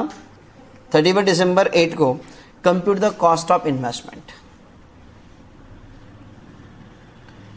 अब आप खुद करो, तुम खुद लिखो वर्किंग नोट, जो तुमको लगेगा तुम खुद लिखो, मैं बाद में चेक कर लूंगा.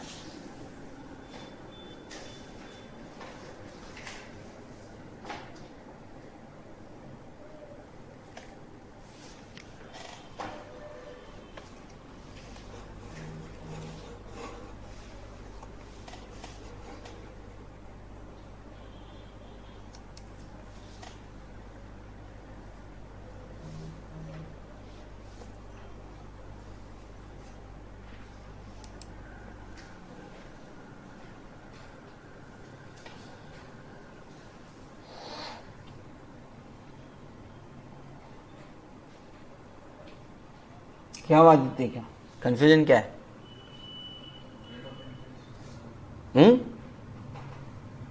अच्छा, रेट ऑफ इंटरेस्ट नहीं दिया तुमको, फिर बाकी बच्चे कैसे सॉल्व कर रहे हैं? आदि का कंफ्यूजन सही है. एक काम करिए, रेट ऑफ इंटरेस्ट 9% लीजिए यहाँ पर. Rate of interest 9%. वो शायद मुझसे टाइपिंग एरर हुआ होगा.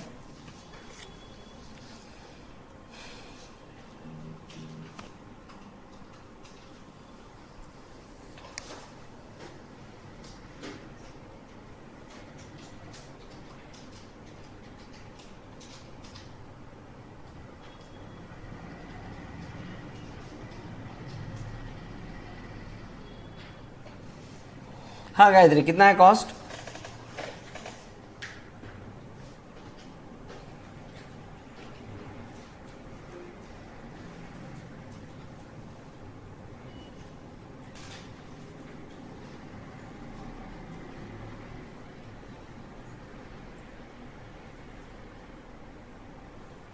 यश कितना है कॉस्ट? 93,000. स्नेल कितना है? Is it 93,750? या see that in this case total amount paid, you purchase 1000 number at rupees 96 cum interest, मतलब इसमें सब कुछ आ गया आपका.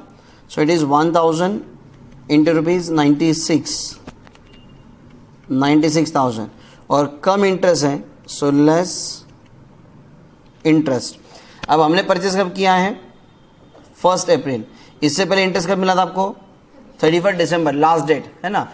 तो 31 दिसंबर के बाद आज हम खरीदे 1 अप्रैल, तो दिसंबर के आगे क्या हुआ?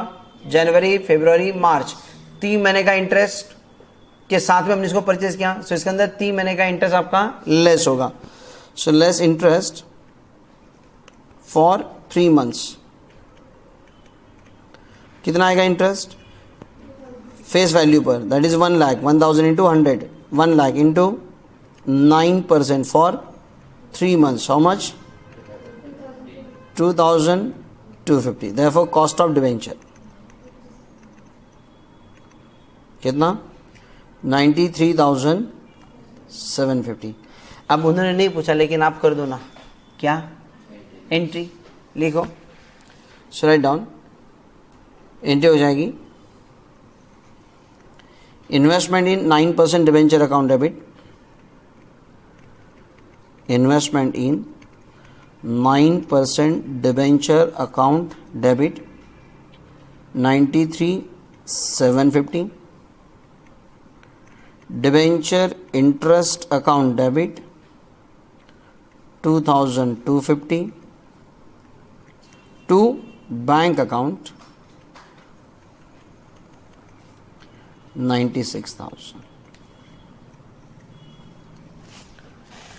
96,000. Got it. और देखो एग्जाम का आया हुआ क्वेश्चन है, कितने मार्क्स का है? 2 मार्क्स. पीसीसी. पीसीसी मतलब कौन सी? पीसीसी मतलब आपकी नहीं आईपीसीसी नहीं. अब देखो ये बड़ा झोलझाल किया हुआ इंस्टीट्यूट में, आपको बता दूं. When I was doing CA 99, ठीक है, तब हमारे कोर्स का नाम था इंटरमीडिएट. अरे यार ये पेन का है ना. इट वॉज इंटरमीडिएट, ठीक है. फिर 2003 में इसका नाम चेंज करके हुआ P2, प्रोफेशनल एग्जाम 2, क्योंकि फाउंडेशन का नाम रखा P1, ठीक है. फिर 2006 में चेंज आया, इसका नाम हुआ PCC, प्रोफेशनल कॉम्पिटेंसी कोर्स, ठीक है. फिर 2009 में चेंज आया IPCC, integrated professional competency course, ठीक है. और फिर 2017 में इसका नाम आया इंटरमीडिएट. फिर से घुमा फिरा के वहीं पर आ गए सर, ठीक है. तो इसलिए आपको हो सकता है कि आप अगर इंस्टीट्यूट के अगर कुछ पुराने स्कैनर या फिर अगर पुराने अगर आप क्वेश्चन पेपर अगर आप देखें ना, तो आपको 2003 के बाद इंटरमीडिएट मिलेगा नहीं, राइट. 2017 मिलेगा. तो उसके विषय P2, PCC, IPCC, मतलब कुछ नहीं, सिर्फ नाम चेंज हुआ है, अंदर का मेटेरियल वो जैसा कुछ, ठीक है. चलो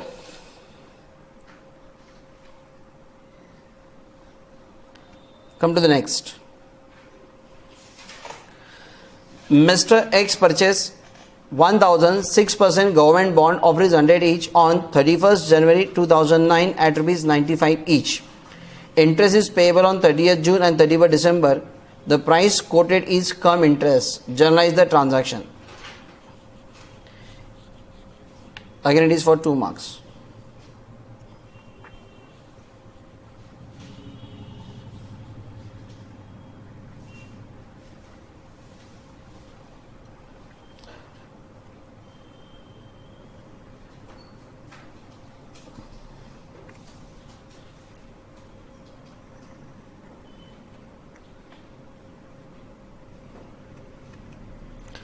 आप अपना सॉल्व करेंगे, बोर्ड पर नहीं देखेंगे।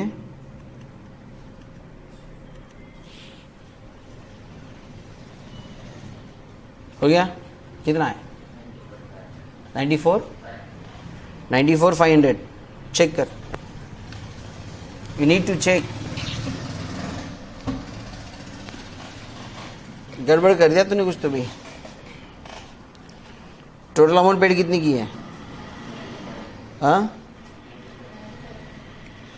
अरे नहीं, फिर करेक्ट होगा। आई थॉट 96 है। लेस इंटरेस्ट, कितने पीरियड का इंटरेस्ट आएगा? 1 मंथ, क्योंकि लास्ट डेट ऑफ इंटरेस्ट 31 दिसंबर है और आपने 31 जनवरी को परचेज किया, तो 1 महीने का इंटरेस्ट बराबर है तेरा। फिर डरता काहे को? 1 lakh into 6% for 1 month, it is rupees 500. So what is the purchase cost?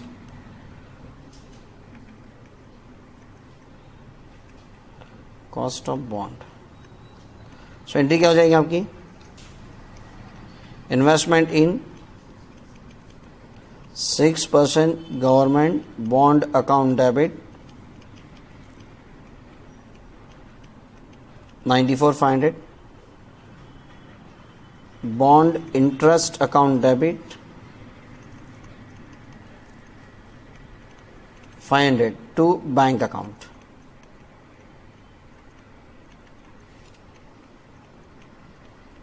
$95,000.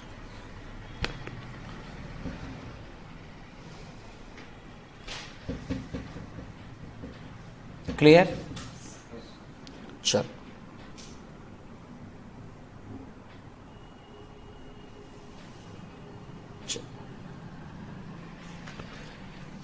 Come to this number 6. अब इस बार सब धिंगाना चाहिए सर। क्या दिया आपको? On 1/4/20, 200 6% debentures of rupees 100 each of Y Limited were held as investment by X Limited at a cost of rupees 18,200. So already there is an opening balance. Then interest is payable on 30th September and 31st March. 6% debenture purchased during the year are as follows: 1620 500 debentures at 98 each, come interest. 31st July 600 debenture at rupees 99 ex interest. 11020 400 debentures at rupees 101. 11120 500 debentures at 102 each, come interest. 1120 600 debentures at rupees 101 ex interest. Prepare investment in 6% debenture account. You are quite fortunate because there is no question of accrued interest. आगे आएगा ना? बिल्कुल आएगा। ऐसे कैसे होगा sir कि मैं लूँ और ना आए? इनफैक्ट ये प्रॉब्लम मेरा अपना बनाया हुआ है, ठीक है? तो एक काम करो, सबसे पहले मस्त आप है ना पहले फॉर्मेट बना दो, ठीक है? 10-12 लाइन का पहले पूरा फॉर्मेट कर लो और उसके बाद फिर आपको वर्किंग नोट करना पड़ेगा।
बन गया format?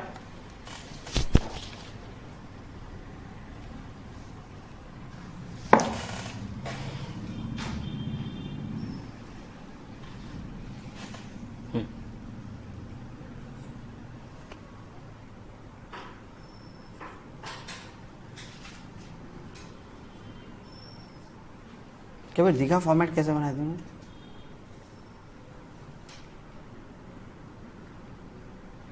I hope you can see the format structure on the board, किस तरह से बनता है, किस तरह से कॉलम बनना है, ये आपको सब दिखता है यहाँ पर बोर्ड पर, ठीक है। अब तक 6 बार हो गया हम इसके फॉर्मेट को बनाया हुआ। चलो भाई आगे क्या दिया, on 1420 200 6% debentures of ₹100 each of Y Limited were held as investment by X Limited at cost of ₹18,200. So this is what your opening balance very first, बराबर है। So और ये आपने कब लिया है, ऑन 1420, तो ओपनिंग बैलेंस है 1420 का, and you are quite fortunate क्योंकि डेट ऑफ इंटरेस्ट जो दी यहाँ पर आपको क्या है 30th सितंबर एंड 31st मार्च। तो 31st मार्च को ऑलरेडी पिछले साल आपको इंटरेस्ट मिल गया, एंड 1 अप्रैल को there is no accrued interest वगैरह कुछ भी नहीं है, ठीक है। So please write down 1 April 20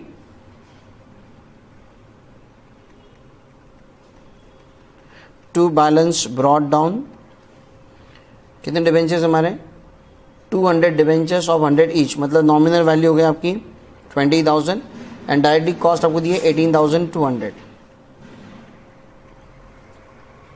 इसमें कोई डाउट है किसी को? नहीं होना चाहिए, राइट। हाँ आगे, now debenture purchase during the year, number 1 on 1620 500 debentures at ₹98 cum interest है सर, कम इंटरेस्ट हमने परचेज किया, कम इंटरेस्ट हमने परचेज किया। सो एक काम करो, you write down the working debenture purchase working note, number 1 debenture purchased on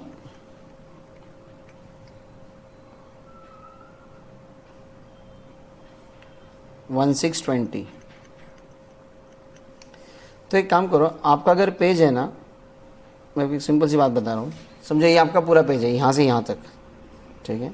तो क्या करो, कॉलम नहीं करना, लेकिन एक कॉलम है एक कॉलम है, तो यहाँ अभी लिखो सिर्फ, क्योंकि यही वर्किंग आपको फिर से कम इंटरेस्ट का और एक वर्किंग भी है ना। जिनको नहीं समझो लिखो सिर्फ, चलो। सो 1620 क्या लिया आपने, 500 डिबेंचर्स एट ₹98 कम इंटरेस्ट, मतलब आपने इतना टोटल पेड किया, राइट। सो राइट डाउन टोटल पेड 1620 को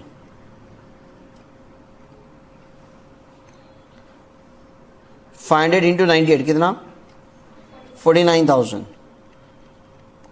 अब कम इंटरेस्ट है, मतलब इंटरेस्ट क्या करने का, हिंदी वाला कम करने का सर, लेस इंटरेस्ट,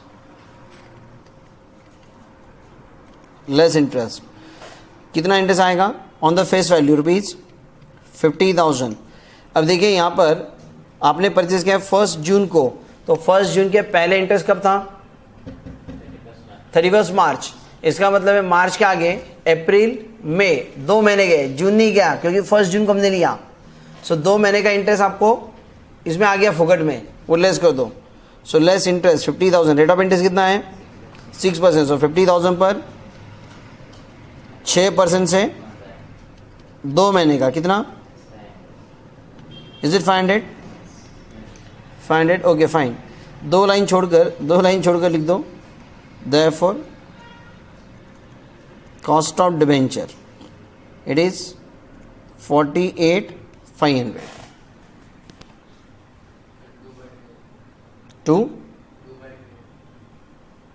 by 2। ठीक है यार, मैं देख रहा हूँ तुम्हारा ध्यान है कि नहीं है। खुश?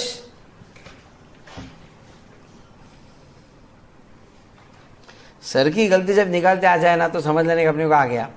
गुड।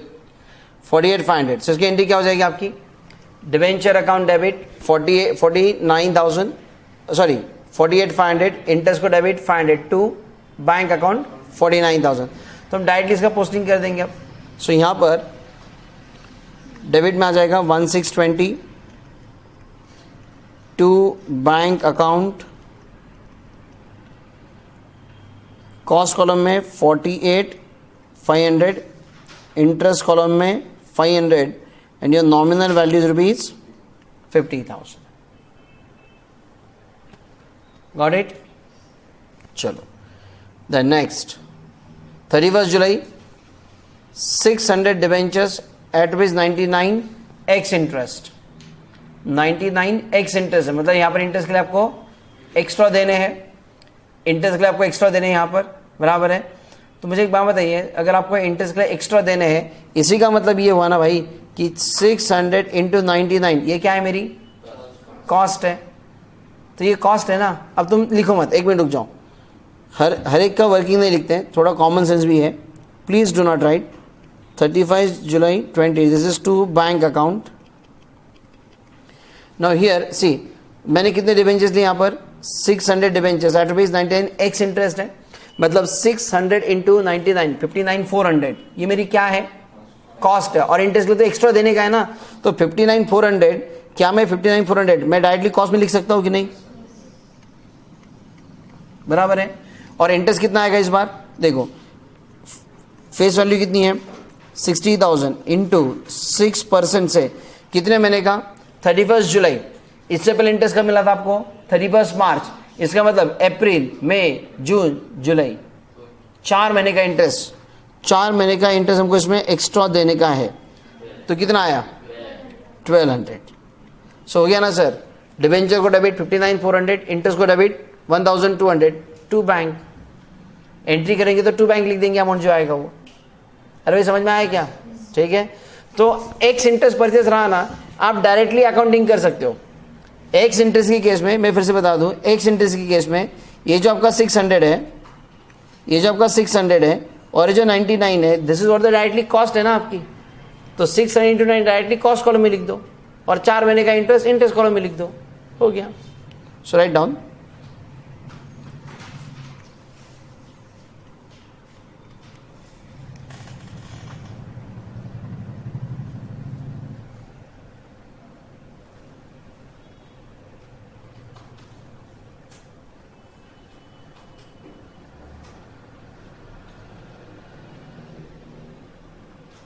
और इंटरेस्ट आप अपने रेफरेंस के लिए ना ब्रैकेट में लिख के रखो। और एग्जाम में भी इंटरेस्ट की अमाउंट अगर आप निकालेंगे तो कैसे आया वो ब्रैकेट में लिख के रखना, जो मैंने यहां लिखा है ये।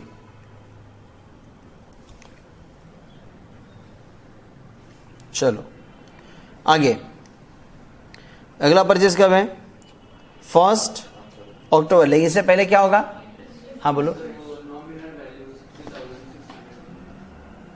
अरे sorry, it is 60,000, yeah it is my mistake, nominal value 60,000, I agree, okay। आगे अभी 1 अक्टूबर का आएगा हमारा अगला परचेस, लेकिन उससे पहले क्या आएगा, 30 सितंबर को इंटरेस्ट मिलेगा ना भाई, डेट वाइज चलने का आपको। 30 सितंबर को इंटरेस्ट आएगा, एंट्री होगी bank account debit to interest, bank को डेबिट टू इंटरेस्ट, इंटरेस्ट को क्रेडिट। सो क्रेडिट में लिखेंगे आप 30 सितंबर बाय बैंक अकाउंट। और आज आपके पास जितने फेस वैल्यू के डिवेंचर है उसके ऊपर आपको इंटरेस्ट मिलेगा। अब एज ऑन 30 सितंबर हमारे पास टोटल फेस वैल्यू कितनी है सर, 20,000, 50,000, 60,000। डेबिट में देखो आप 1,30,000। सो 1,30,000 का 6% फॉर 6 मंथ, 3,900 कह रहे, हाँ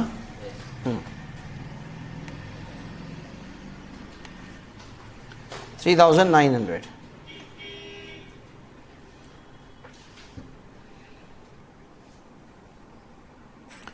next 11020 400 debentures at rupees 101। Oh my god, यहां ना एक्स कह रहे हैं ना कम कह रहे हैं, आप बोल नहीं सकते सर वो, आप कुछ भी बोल दो ना, एक्स्ट्रा बोल दो कम बोल दो, बात एक ही रहने वाली इस बार। बिकॉज 1 अक्टूबर को आपने परचेज किया और इसका इंटरेस्ट कब था, 30 सितंबर को, पहले दिन से इंटरेस्ट हो गया ना उसके ऊपर, और 1 तारीख को परचेज किया, तो इसके ऊपर कौन सा क्रॉप लगा है, कुछ भी नहीं है। सो सिंपल 101 में परचेज किया आपने, सो 400 into 101 it's is a cost. सो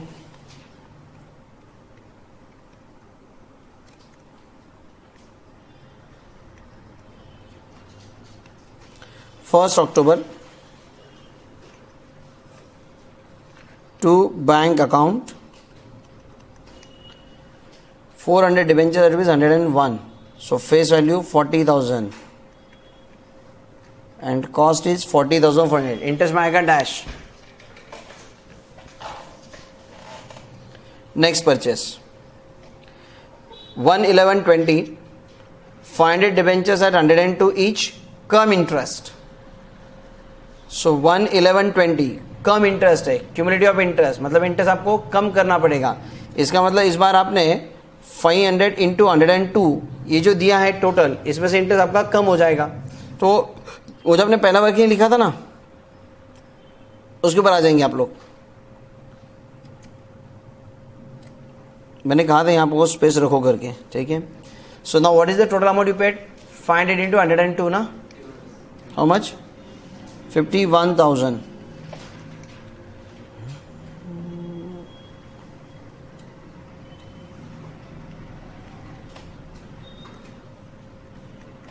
हाँ, इसमें से इंटरेस्ट कितना लेस होगा आपका? फेस वैल्यू कितनी इस वक्त? 50,000 ना. अरे भाई 500 डिबेंचर लिए ना आपने, कब लिया? 1 नवंबर. अब मुझे बताइए 1 नवंबर के पहले इंटरेस्ट कब आया था? 31 मार्च के 30 सितंबर. भाई इसके लिए आपको 30 सितंबर लेना पड़ेगा. तो 30 सितंबर के बाद आपने परचेज किया 1 नवंबर को, तो 30 सितंबर के आगे कितने दिन हो गए? अक्टूबर. नवंबर आएगा कि नहीं आएगा? नहीं आएगा. क्यों नहीं आएगा? और पहले तारीख को लिया ना, तो सिर्फ एक महीना आएगा यहाँ पर. सो एक महीने का इंटरेस्ट लेस कर दो. सो 50,000 इंटू 6% से एक महीने का इंटरेस्ट 250 इज 250. तो व्हाट इज द कॉस्ट? 50,750. ये आपकी कॉस्ट आ गई.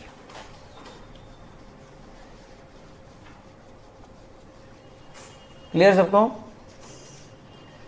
51,000 इज क्यूमुलेटिव है, इसमें से इंटरेस्ट कम करो ताकि आपको मिल जाएगी कॉस्ट.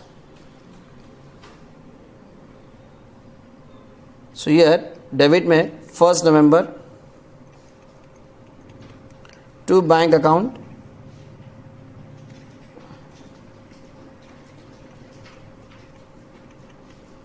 फेस वैल्यू में 50,000, इंटरेस्ट में 250, कॉस्ट में 50,750 ना, 50,750. आगे. अरे कबीर समझ में आ रहा है क्या? हाँ तूने लिखा नहीं अच्छे से. तो सबसे पहली बात देख, घर पे जाने के सवाल नहीं भाई, क्लास में जब चल रहा है तब हो जाना चाहिए भाई. तुमको 10 कॉलम्स वहाँ बनाने के, सब आपके सामने है. तूने बहुत गलत तरीके से लिखा हुआ है, ठीक है. ये आप देख सकते हैं ना कॉलम किस तरह से बने, क्या है करके. नहीं. So this is 600 debentures you purchase at ₹101. You purchase at ₹101. तो 600 डिबेंचर 101 क्या है सर? एक्स इंटरेस्ट है ना.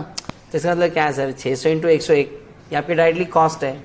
तो इसको डायरेक्टली लिखो ना कॉस्ट कॉलम में, काहे को झंझट कर दो ज़्यादा. So 1/1/20 to bank account 60,000 face value. 600 into 101 60,600 यहाँ है आपका कॉस्ट में, बराबर है. और इसके ऊपर का इंटरेस्ट देखो जल्दी कितना आएगा? 60,000 इंटू 6% से 3 महीने का, it comes to 900. Got it? हो गया सब कुछ? Yes sir. बैलेंस कैटम ब्रॉडम कर ले. अब इंटरेस्ट आएगा 31 मार्च को, ईयर एंड को 31 मार्च को इंटरेस्ट आएगा. So please write down 31 March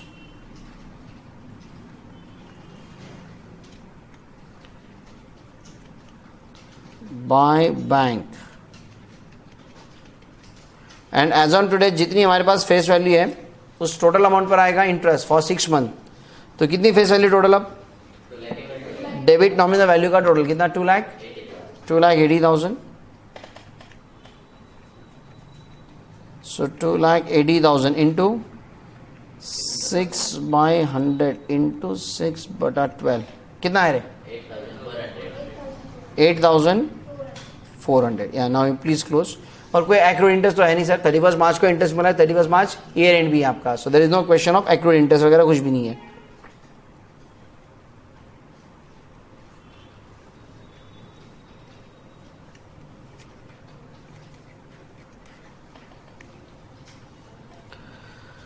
so nominal value का टोटल 2,80,000, कॉस्ट का टोटल कितना है यश?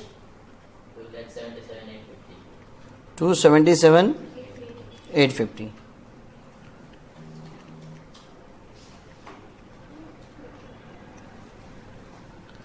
So 31st March by balance carried down 2,80,000 and 277,850.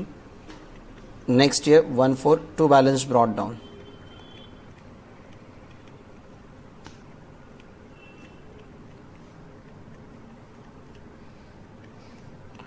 और इंटरेस्ट क्रेडिट का टोटल कितना है? 12,300. This is 12,300 and this is transferred 31st/3/21 to profit and loss account. कितना आया? 9,450. This will be transferred to your interest to profit and loss 9,450. Clear सबको? कोई doubt? पक्का? चलो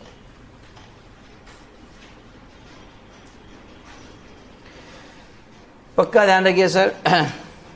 कम interest and x interest, come interest रहा तो कम करने का, एक्स इंटरेस्ट रहा तो एक्स्ट्रा ऐड करना, बस इतना दिमाग में रखिए आप लोग।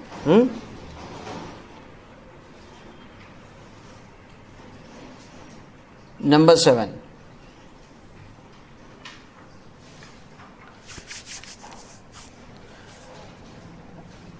on 1st April 2020, Mr. A is having 1,012% debentures of SMD Limited, purchase for rupees 101 each. Mr. A is having, मतलब ये आपका क्या है? ओपनिंग बैलेंस है। Interest is payable on 30th September and 31st March. 12% debentures of SMD Limited were purchased during the year are as follows. So first में 13, अरे 13 कैसे आ गया? मेरे काम करो, 1st April यहाँ 2013 कर दो।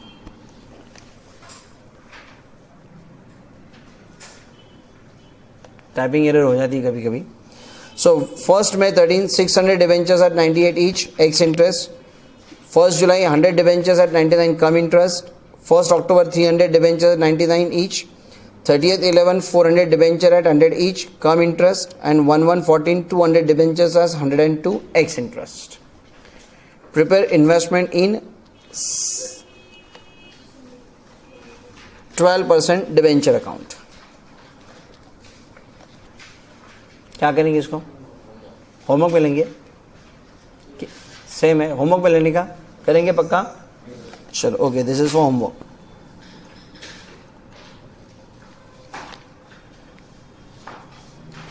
और वैसे मैं आपको एक बात बता के रखता हूँ, ठीक है,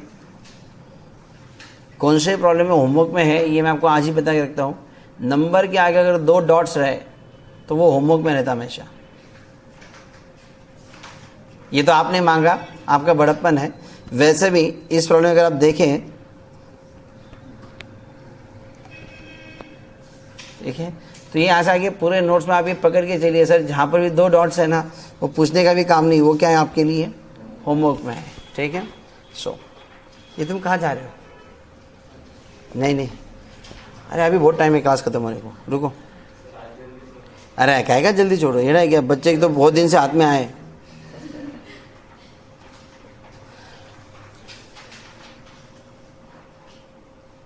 नहीं, मुझको लगता है तुमको छोड़ना पड़ेगा, क्योंकि अगली सिचुएशन में अब सेल्स आने वाला है, ठीक है, और उसको एक्सप्लेन करने में थोड़ा टाइम भी लगेगा अपने को। खुश हो गए तुम तो? हाँ, बोला चलो फिर ठीक है, fine. So will stop here, will continue tomorrow. Please come with homework, ठीक है। चलो बाय बाय।